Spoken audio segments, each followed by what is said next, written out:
Hello and welcome. In this video, I'll show you how to set up InspectAR. So you want to have your settings set already for your main camera. I'm using the Logitech Brio camera, and you want to set it to maybe your 1080p or whatever resolution works for you. 1080p at minimum is what you would need.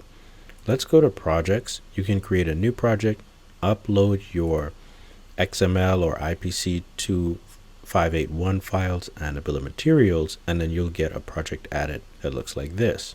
Then you click on your project, go to your settings, and you can look at your details, and then choose Calibrate and Launch.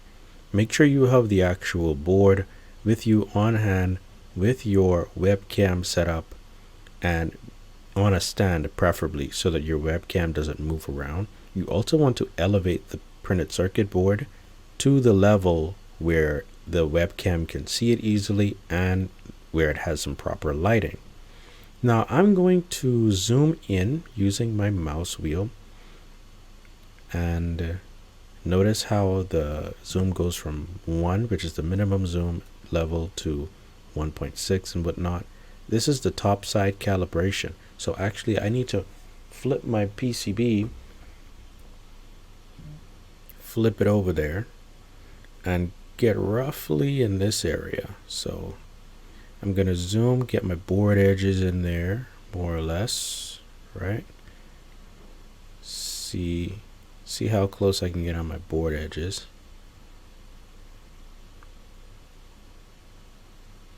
And what I like to do is have the holes match up in the corners, the mounting holes that is. Now the most it'll zoom into is 2x, and that's okay. You may want to elevate the board some more or something like that. So I do my best to get capacitors, little fine capacitors in there, and the pads underneath components in there, and then I try to get a decent central angle. Now if I move the box that my PCB is on, I can line up my dots on my U5 chip. Okay, and there we go.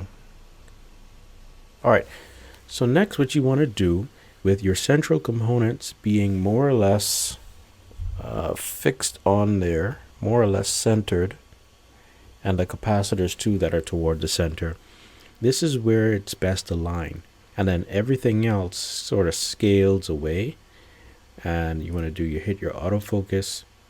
Now if your webcam can't seem to autofocus well enough, you have to use your eyes and sort of guess, well, not guess, but focus it yourself. So you see how out of focus this is manually? It uses the M to indicate the manual focus versus the auto, and see how that goes back out of autofocus. So let me sharpen this up just a little bit. If I'm having trouble dragging it to the position I want, I just use this arrow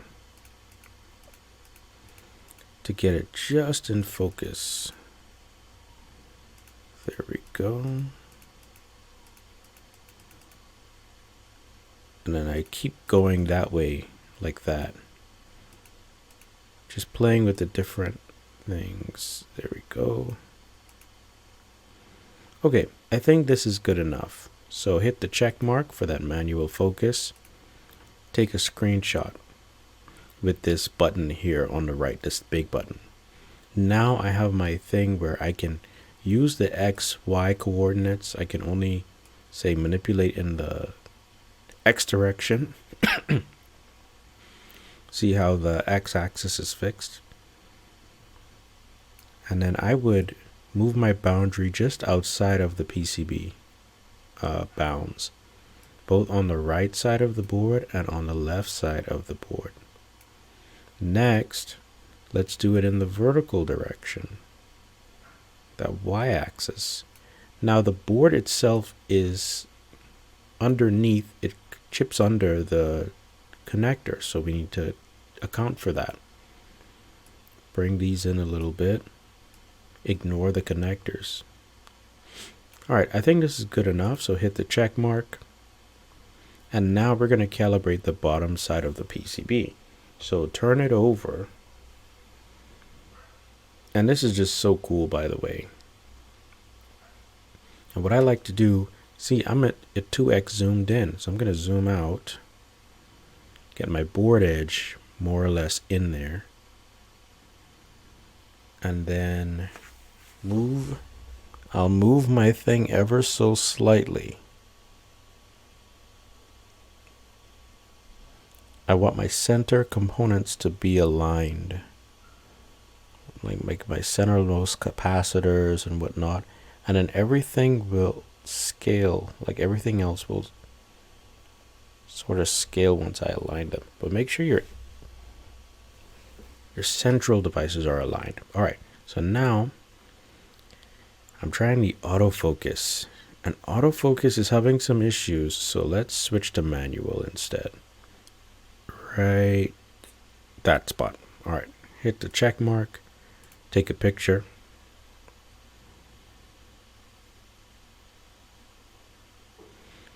Now I will use the freeform calibration to get my board just inside the corners of my thing, of my red boundary. That looks good. Now let's do the check mark. That green check mark is good, and we'll call this calibration the Brio calibration because that's the name of my web camera.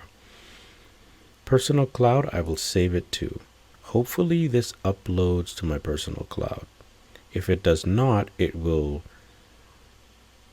upload it or download it to my local machine.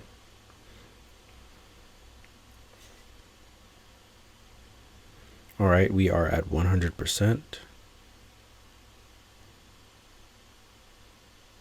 Now, once it's calibrated the PCB or the view of the PCB, it will bring in your board outline and all that stuff.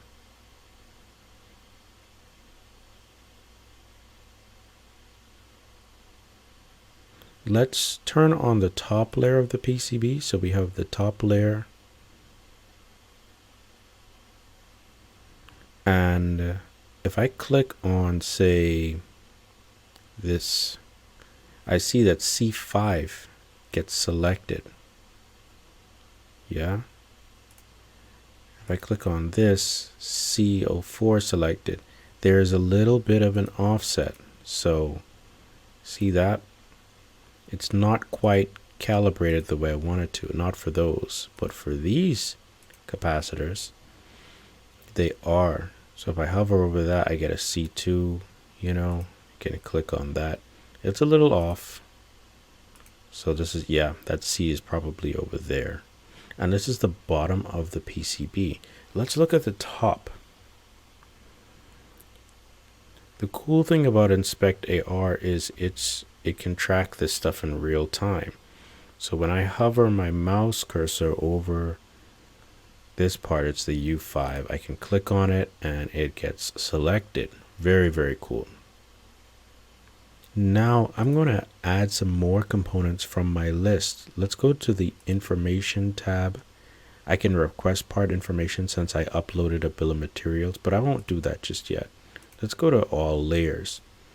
Now let's say I want to pull in all of my components or certain components. I can do a C100.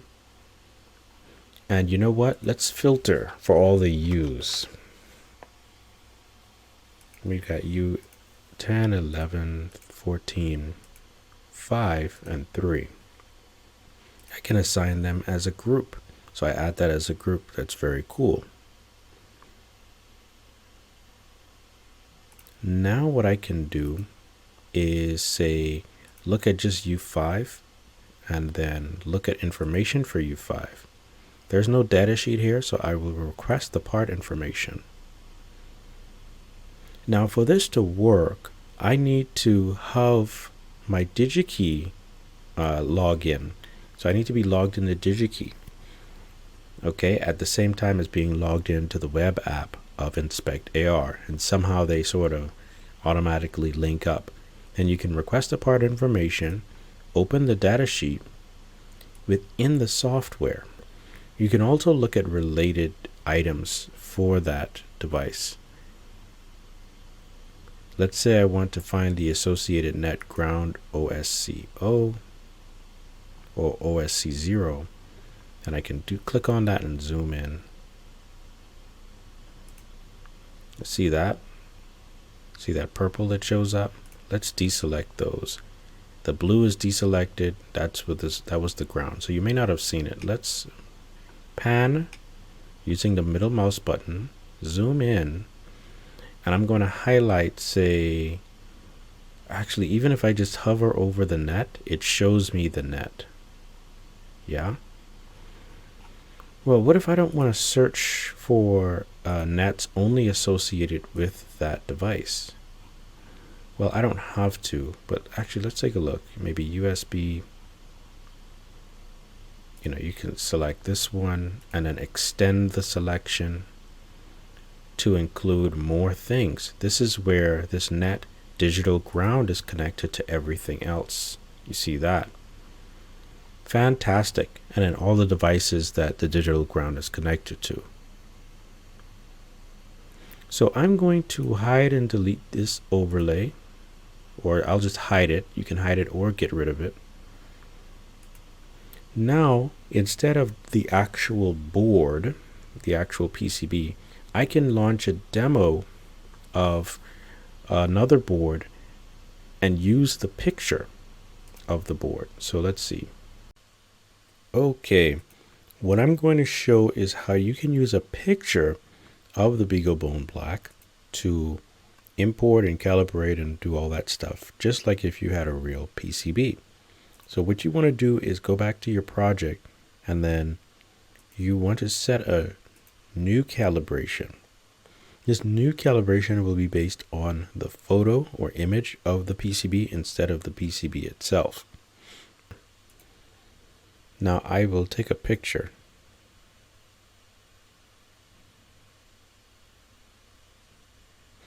Okay, now use the edge of the markers to drag it along the board here. Get it just inside the edges or the outline, this red outline here. There we go. I like how there's no weird scaling from the real board like you normally would expect. And since this is a picture, there's no perspective changes. So that's good. Let's do a check mark. Now we're going to look at the bottom of the PCB. I have another picture here which shows the bottom. This one's going to be a little tricky. So I will move my design over. And what I need to do is zoom in. But, I could zoom the image in, or I could zoom the camera in. So we take a photo and it's processing. Now let's get the outlines going here. You want to be just outside of the actual board edges. That helps with the calibration, and then do a check mark.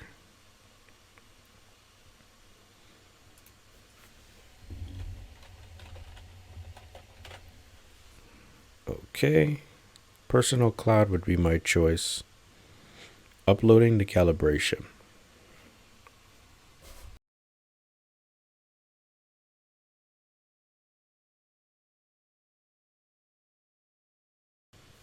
Okay, now we have the bottom side of the PCB.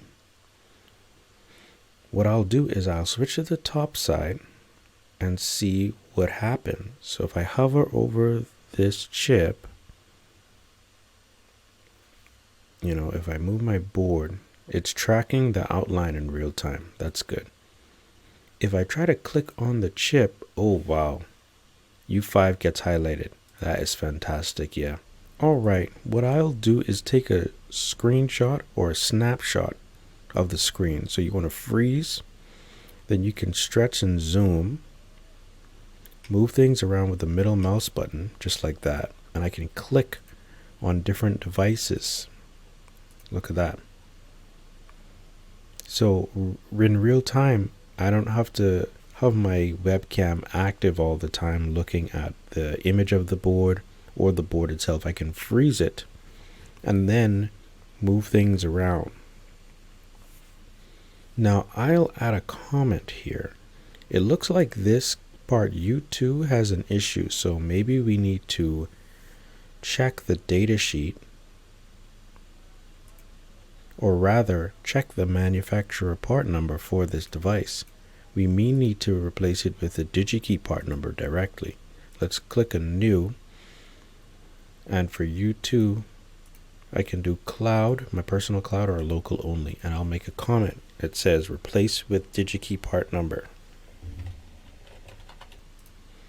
So this comment gets added to my U2 device.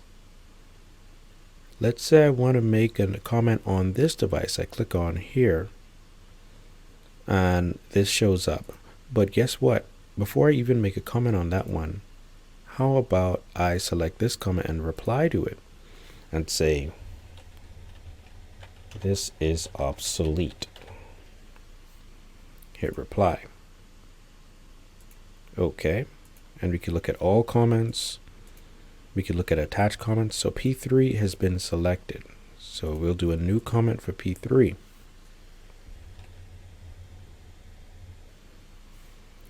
So the manager might have said that he or she wants a new a surface mount version of this connector on the next revision. So what's great is this is very powerful. You can look at comments, make comments, reply to them, and do some serious synchronized team-based remote debugging of actual printed circuit boards, whether you have the board or not. So your colleague can pull in an image of the PCB, a high resolution image that you take or find online, and then start doing debugging to see where the traces are. So for instance, I want to have an overlay and look for a specific net. You know, that's always the big problem, right? You know, you have some net where there's some issue and we're not sure what it is. So let's say there's you're not 100% sure that the signals that you're getting on your receive line are making any sense.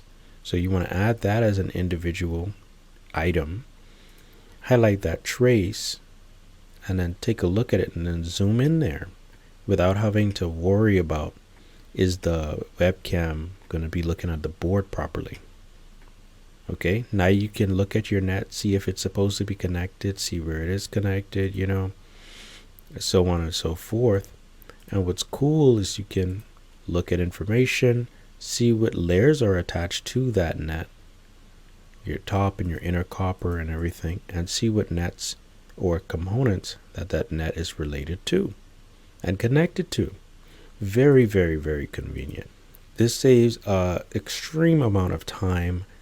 Some people have said that it cut their time, their debug time, by 40%, maybe 50%, I might have heard. So that is just fantastic, invaluable in the lab. And guess what? You can do some marking up on the screen. So for instance, you click on this little icon here, and then you change your markup, your thickness of your marker. You can change the color of it, something to red maybe, confirm that, or green, looks like. Let me change it back to red. Okay, good. And then you can make a little box here. Say that these components in this area need to be looked at. Yeah. Or you can make an arrow that says, hey, I actually want this device I want you to look at this device here. Something like that, you know, you can start making drawings, adding text. Yeah. And whatever text you add, you know, you can say this is a special connector. Or you can say the part number for some cable that's supposed to go into this connector. Very, very convenient. And then of course you can change the color to contrast with to make it easier to look at there. Okay. You can also increase the font size, decrease it, and make all these customizations. Then when you're done, you can do save as, right? That's the cool thing. You can save this as a picture to your desktop or your documents folder, send it via email. Or you can just add this picture to the project. You know, this is the file. You can attach an additional file to do some more explanation, maybe a file of the connector or the cable that's supposed to connect to this connector, or the board that's supposed to go into this connector, whatever it is. Click save, and there you go. And then you could sync it up. Fantastic. All right.